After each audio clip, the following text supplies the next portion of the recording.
Good morning, everybody. This is Pastor Anderson from a different part of Trinity Lutheran Church.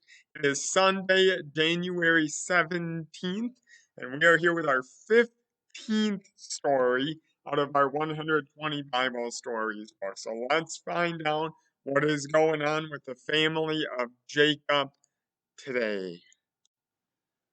So last week we learned that Jacob had 12 different sons. That's a lot of kids. And by the time they're all grown up, Jacob is an old man. You can see him here on the right side of your screen. And we're going to talk about one of Jacob's sons, specifically the youngest of his sons at this point, whose name is Joseph. Joseph is the first son of Rachel, Jacob's favorite wife. And so Joseph is Jacob's favorite son. Now, you're not supposed to have favorite children, but Jacob does. And he's very clear about it because, as you can see, he gives Joseph this special robe of many colors as a sign that he loves Joseph more than he loves all the rest of his brothers. And as you might imagine, this makes the rest of Joseph's brothers quite angry, and they begin to hate Joseph because of it. But not only that, Joseph has two dreams that also really upset them. The first one is he and all of his brothers are binding grain out in the field, and his bundle of grain stands upright, and all of their grain bundles bow down to his. The idea there is that he is going to be greater than all of them, and they're all going to bow down to him. They don't like that very much. And then the second dream, he has a dream that the sun and the moon and 11 stars are going to bow down to him. So not just his 11 brothers, but the sun and the moon would be his mother and his father as well. They don't like this at all. So one of these days, Joseph's other brothers are out, way out, near Dothan, which is a long ways away from home, shepherding the sheep.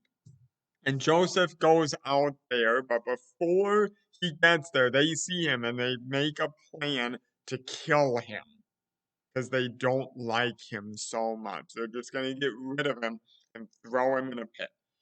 But the oldest son, Reuben, says, well, no, let's not kill him. Let's just throw him in this pit and leave him alone. And then he says this because he plans secretly to rescue Joseph from the hands of the other brothers and give him back to his father to try to get on his dad's good side. However, when they all throw Joseph in the pit and sit down to eat a meal, there's a caravan of Ishmaelites who are going down to Egypt. And they pull Joseph out of the hole and sell him into slavery to the Ishmaelites for 20 shekels of silver. And so the Ishmaelites take Joseph down to Egypt. And to cover this up, they take Joseph's coat, his coat of many colors, that special gift from his dad, and they kill a goat and they smear blood all over his special cloak. So that when they take it back to Jacob and say, we found this, is this Joseph's robe? Joseph appears to be dead.